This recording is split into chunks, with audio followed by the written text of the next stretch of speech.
Hello, all you positive heads out there. It's so good to be back with all you beautiful reflections of the one source consciousness that creates and animates all things.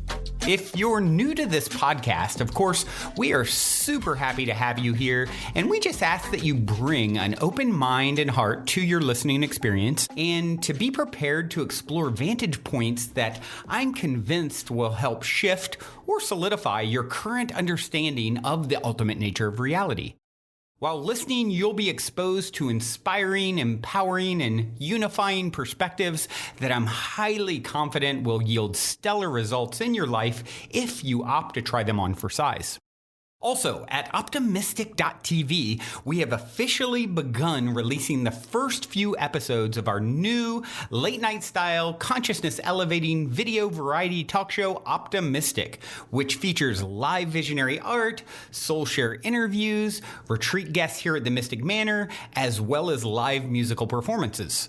I'm also super excited to announce that we are currently making plans to release the rest of Season 1 on my personal favorite online streaming service.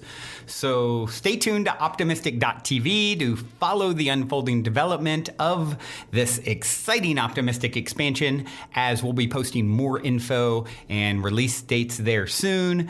And in the meantime, be sure to check out, of course, the first few episodes at optimistic.tv as well.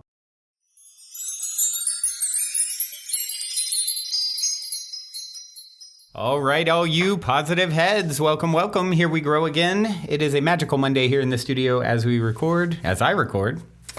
As you listen, who knows when it is, where it is, but I hope it is a magical now moment for you guys. Tuning your beautiful brainwaves in. Today I am going to read again from the 23 essays I've been periodically reading from by Emmet Fox. And Emmet Fox, it's the original one. It's called The Golden Key, and 22 additional essays.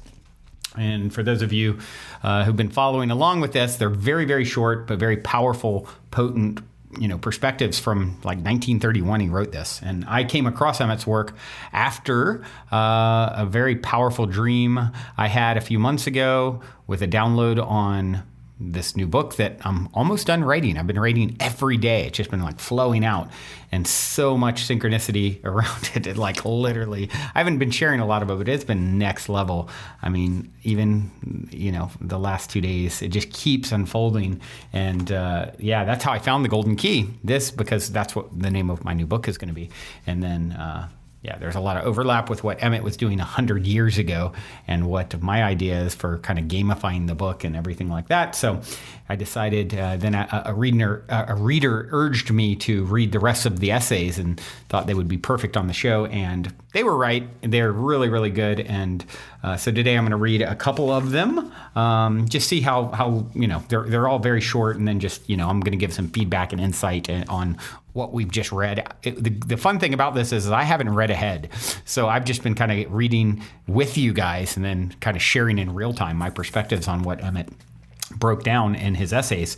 And so today I'm definitely going to read at least two of them, maybe more depending on how the time unfolds. The first one is called Prophecy for Yourself. The second one is called The Key of Destiny.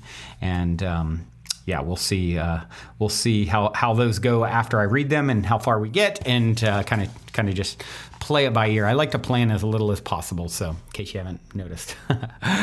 And see, it allows for, when we plan less and just have like a loose guideline, it allows for more more flow and more synchronicity and things to unfold that maybe you couldn't count on. So first, this is one of the essays by Emmet Fox, Prophecy for Yourself. Here we go.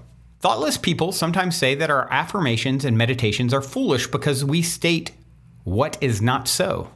To claim that my body is well or being healed when it is not is only to tell a lie, said one distinguished man some years ago.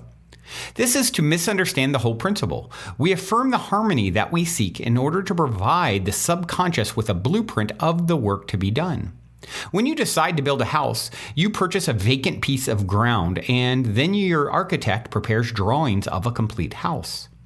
Actually, of course, there is no such house on the lot today, but you would not think of saying that the architect was drawing a lie. He is drawing what is to be in order that it may be.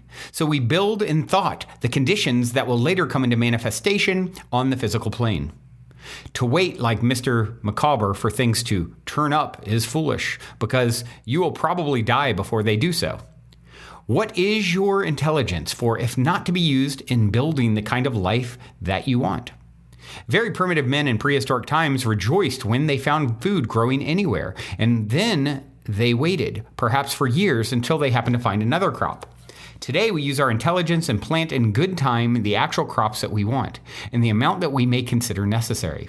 We do not sit about hoping that wheat or barley may fortunately come up somewhere. If we did that, civilization would collapse. And then at the bottom, there's the Macabre, like he referenced, is Wilkins Macabre is a fictional character from Charles Dickens' 1850 novel, David Copperfield. Always in debt, yet recklessly cheery and blindly optimistic. So yeah, this is a great topic, and it's one we've talked about before. This idea of, affirmations being lies to ourselves. It's great. Every time I read one of these, it's like, oh yeah, this is something that we've touched on some way, shape, or form over the 5 years on the show. And he's onto it. The way we've examined it before in the show is, to say, I am rich, I am wealthy, these affirmations. Then there's a part of yourself that instantly is saying, BS, you're lying, not true. And so it creates like friction or static, or, to counter, you're offering one vibration, then you're offering another at a more subconscious level. So one of the things that we've examined on the show before is, instead of saying, I am this, I am in the process of becoming. I am inevitably going to have and attract more wealth. I am getting the new job. I'm in the process of aligning myself. So it's the same as Emmet's talking about here, is like when you lay out the foundation to build a house, it's not a lie to say, I am building this house. I am ultimately going to be in this house, right? And so you first, everything has to start with this powerful imagination. So these slight adjustments in the way that we're affirming and co-creating our reality with everything is started as in the imagination, as I am going to, go through the process of unlocking and manifesting X, Y, Z, whatever it is. Everything you've ever seen starts that way, right?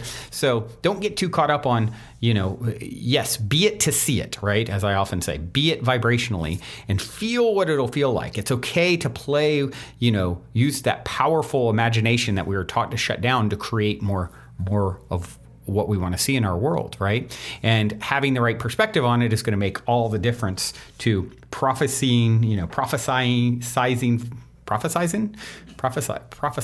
I don't know, something like that for yourself. It's going to make all the difference, knowing that, okay, it's okay that I'm in the process. The reality is we're all in the process of becoming literally the most powerful divine. We're merging back with that which we departed from when we stepped into physicality, which is source, God, higher self, the universe, whatever you want to call it. That is the inevitable outcome of your journey, right? Merging back, and it begins, if there is such a thing as a beginning and an end, right? You're going to start back where you departed from originally, from the source, as one with it all. And this is your inevitable evolution. And so when you can sort of start tapping into that without all the judgment that I'm not there yet, and therefore it's a lie, and, all of those sorts of things, from another perspective, it's all happening in the eternal now. So on some other channel, it is already manifested. So getting creative with your way of playing and looking at this stuff is super, super helpful. And the more you can be childlike in your play, the more imaginative and innocent and fun, and not getting so serious about it and trying to like make it so logical, the better, right? When we're creating, logic certainly doesn't rule over the creative spark that is within you, right? That is like the thing that this sort of less tangible thing. It's sort of the opposite of something like mathematics, right? Your creativity. So tapping into that part of yourself, the right side of your brain, in a sense, right? The more creative side. Okay, let's move on. This is The Key of Destiny, the next little essay. Here are a few great laws that govern all thinking just as there are a few fundamental laws in chemistry and physics and in mechanics, for example. We know that thought control is the key of destiny, and in order to learn thought control, we have to know and understand these laws, just as a chemist has to understand the laws of chemistry and the electrician has to know the laws of electricity. One of the great mental laws is the law of substitution. This means that the only way to get rid of a certain thought is to substitute another one for it. You cannot dismiss a thought directly. You can do so only by substituting another one for it. On the physical plane, this is not the case. You can drop a book or a stone by simply opening your hand and letting it go. But with thought, this will not work. If you wanted to dismiss a negative thought, the only way to do so is to think of something positive and constructive. It is as though in order, let us say, to drop a pencil, it were necessary to put a pen or a book or a stone into your hand, when the pencil would fall away. If I say to you, do not think of the Statue of Liberty, of course you immediately think of it. If you say, I am not going to think of the Statue of Liberty, that is thinking of it. But now, having thought of it, if you become interested in something else, say, by turning on the radio, you forget all about the Statue of Liberty, and this is a case of substitution. It sometimes happens that negative thoughts seem to besiege you in such force that you cannot overcome them. This is what is called a fit of depression, or fit of worry, or perhaps even a fit of anger. In such a case, the best thing to do is to go and find someone to talk to on any subject, or to go to a good movie or play, or read an interesting book, say a good novel or biography or travel book, or something of that kind. If you sit down to fight the negative tide, you will probably succeed only in amplifying it. Turn your attention to something quite differently, refusing steadfastly to think of or rehearse the difficulty. And later on, after you have completely gotten away from it, you can come back with confidence and handle it by spiritual treatment. I say unto you that you resist not evil. Matthew 5:39. So, yeah, we talk about this one all the time too, right? What you resist persists. What you accept, you move through. So instead of fighting against something, fighting against anything, turn your attention away from the direction that you want to go. Abraham talks about this often when Abraham says, look, you don't even need to get it right necessarily or figure out which direction you want to go. The stream is moving so rapidly as it is. You just need to stop swimming upstream, and the current will take you where you're supposed to go. So finding and looking for, a different thought, reaching for something, and you're not going to go, if you're really in a depressed or anxious state, it's going to be hard to go from, one end of the spectrum to all the way the other where you're super optimistic and happy in 2 seconds flat, right? Instead, start reaching for more neutral thoughts, something that's maybe not as heavy, slightly, more neutral, and you'll find yourself slowly building momentum out of it by focusing somewhere else to something that's a little different, something that's more neutral. You don't have to go super, super far.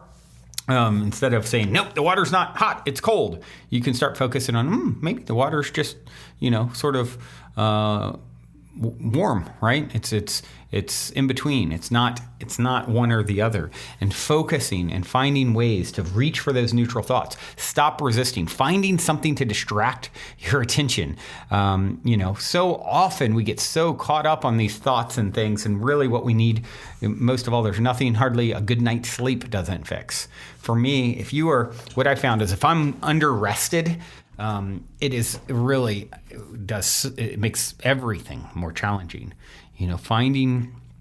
Making the time for getting the sleep that you need, making the time for some self-care, sitting down to meditate, right? Even so many people get so in their head about meditation and making it this big, big deal. Just the act of saying, I am going to do whatever my version of attempting to meditation is, if it's sitting here and, just watching all these crazy thoughts go through, fine. But sitting there with intention to, quiet the mind and observe the thoughts, that is meditation. You're doing it. And just setting that intention, I believe strongly sets powerful forces in motion to take you in a direction that you want to go.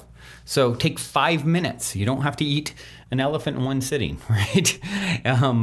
You just, start doing little things to shift the vibration, to shift the momentum.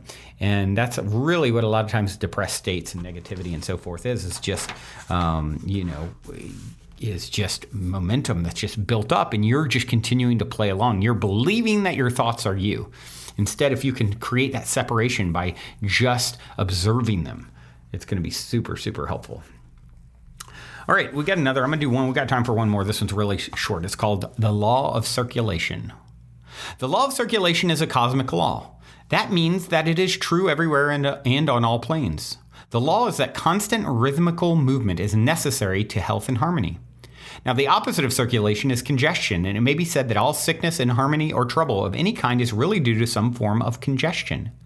If you think this subject out for yourself, you'll be fascinated to find how generally true it is, and in what unexpected places it appears. Much ill health is due to emotional congestion. This leads to congestion of the nerve, blood, and lymphatic fluids, producing disease. The depression belief under which the contrary labored for 10 years was a case of congestion. There was plenty of raw material, machinery, and skill, and a very widespread demand for goods, but a case of congestion occurred. The Dust Bowl trouble and its allied misfortune, the floods, is, of course, an example of congestion. War itself is really due to frustrated circulation on many planes of existence. Some students of metaphysics shut their minds to the reception of new truth, and this always produces mental congestion and a failure to demonstrate. You should treat yourself 2 or 3 times a week for free circulation on all planes by claiming that God is bringing this about. So, law of circulation, great one. A body in motion tends to stay in motion. A body at rest tends to stay at rest, right?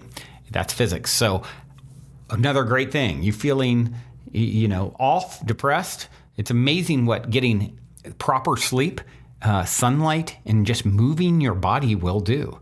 It's huge to change your state. It literally holding your hands over your head, like next to your ears straight up for like 2 minutes, completely changes the chemicals being released in your brain. This is like such a powerful, simple. Get out and get some sunlight. Vitamin D, they find that everyone who's sick is deficient in vitamin D. Everyone, which is actually not even a vitamin. It's more of like a hormone. It's this unique thing that we actually absorb from the sun that's is fundamental to our health on all levels as anything we know of. They're finding more and more, like COVID, same thing, vitamin D. It's like the number one thing to focus on with all illness. So are you getting vitamin D? Are you getting in the sunlight in every day and taking in vitamin D? I mean, you can obviously take supplements too, but sunlight and movement and sleep, that is the ultimate prescription for if you're feeling off. And if you're not doing those things, do that before any doctor visit. I mean, that's like first and foremost. Not to say you shouldn't go to the doctor or whatever's going on with you, but first and foremost, those are 3 things that are going to make a real difference. So, oftentimes the simplest solution is the solution, right? And so, we get so complicated with things and look at those very fundamental base level things to change everything about, creating our own prophecy, unlocking our own destiny, circulating the energy. We're doing it. You're doing it. I am so proud of you for continuing to show up and just like the meditation, just by showing up and listening to this podcast, you're making an energetic statement to the universe. I care. I want to improve myself. I'm going to, yesterday does not define who I am. Every moment is another chance to turn it all around. You are literally popping the particles that make up your atoms are literally popping in and out of existence every moment. You're being flickered into existence anew every now moment. And so the other thing, quit carrying the past with you, dragging it like a heavy ball and chain that you just, speaking of Charles Dickens, I think of Marley, Ebenezer Scrooge's, Jacob Marley, his partner, if you've ever seen A Christmas Carol, one of my favorite all-time movies and stories. I love it. It's so good. Jacob Marley's he comes back as a spirit, dragging this chain with him throughout eternity that he forged in life with his selfishness and negativity.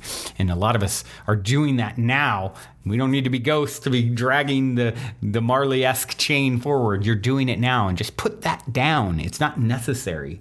You did what you did. What happened, and everyone has done the best that they can based on their view of the world at the time of the decisions, of the choices that they made. And thankfully, you're continuing to evolve.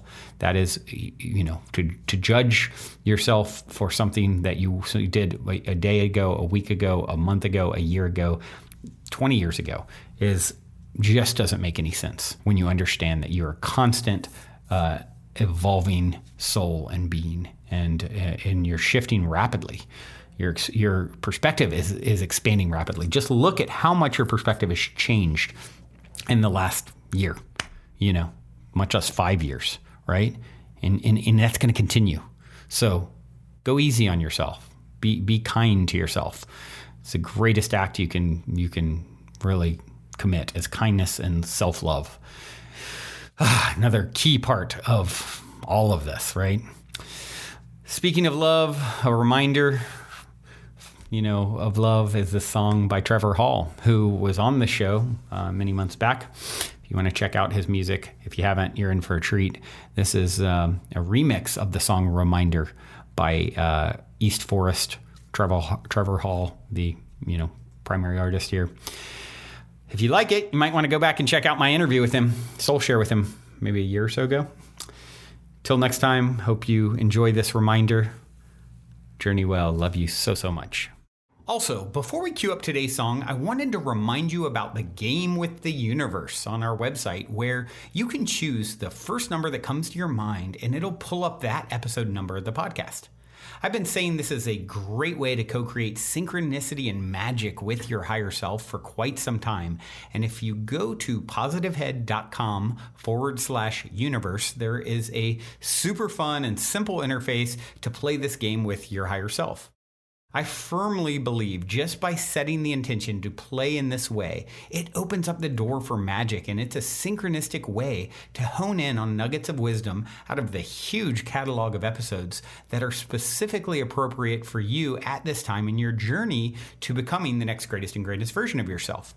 And it also makes for a super fun way to spark the curiosity of friends and family by having them choose a number, so they'll hopefully go and check out their number as well, which I greatly appreciate because it helps us to spread the word about the podcast. Once again, the address is positivehead.com/universe. And as a quick reminder, if you're curious to learn more about Purium superfoods and why I take them almost every day, be sure to also check out positivehead.com/transformation. On this journey of becoming the next greatest and grandest version of ourselves that we have all embarked upon, I cannot stress the importance of managing your physical vibration enough. And quite honestly, Purium has put together the simplest plan I've found to do so. I have my favorite, the appleberry shake, at least 5 times a week. Once again, to learn more about the Purium transformation, go to positivehead.com/transformation. Or if you want to keep it simple and just try out my favorite, the appleberry shake, you can go straight over to ishoppurium.com and be sure to use code positivehead for 25% off. I'll spell that for you. It's ishoppurium.com. And be sure to use your Positive Head 25% coupon code.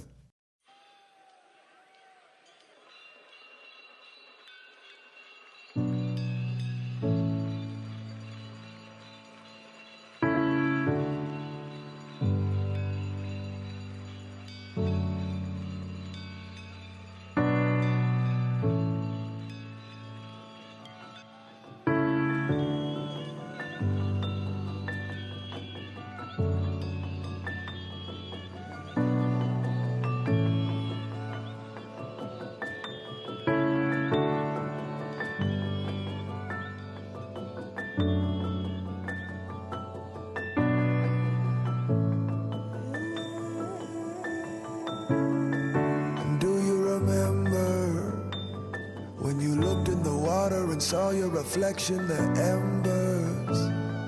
They drew out a map and they showed you direction. Your sender is far in the east, where your heart is at peace when you enter. My love is just a reminder, find your center. My love is just a reminder, find your center. My love is just a reminder. It's just a reminder, find your center.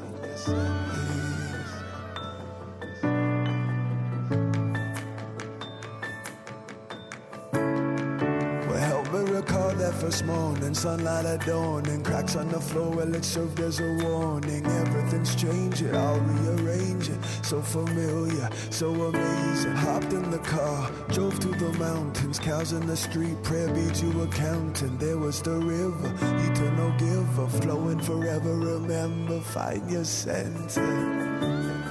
My love is just a reminder, find your center. My love is just a reminder. My love is just a reminder, find your center. My love is just a reminder.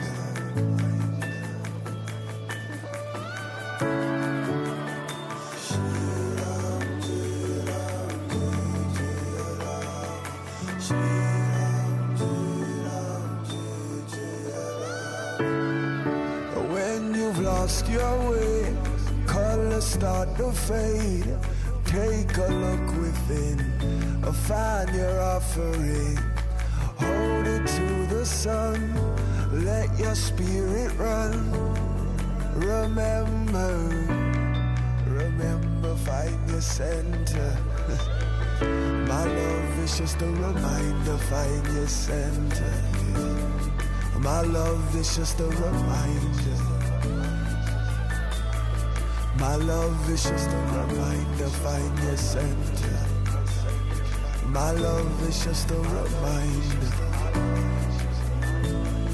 My love is just a reminder, find your center. My love is just a reminder. My love is just a reminder, find your center. My love is just a reminder.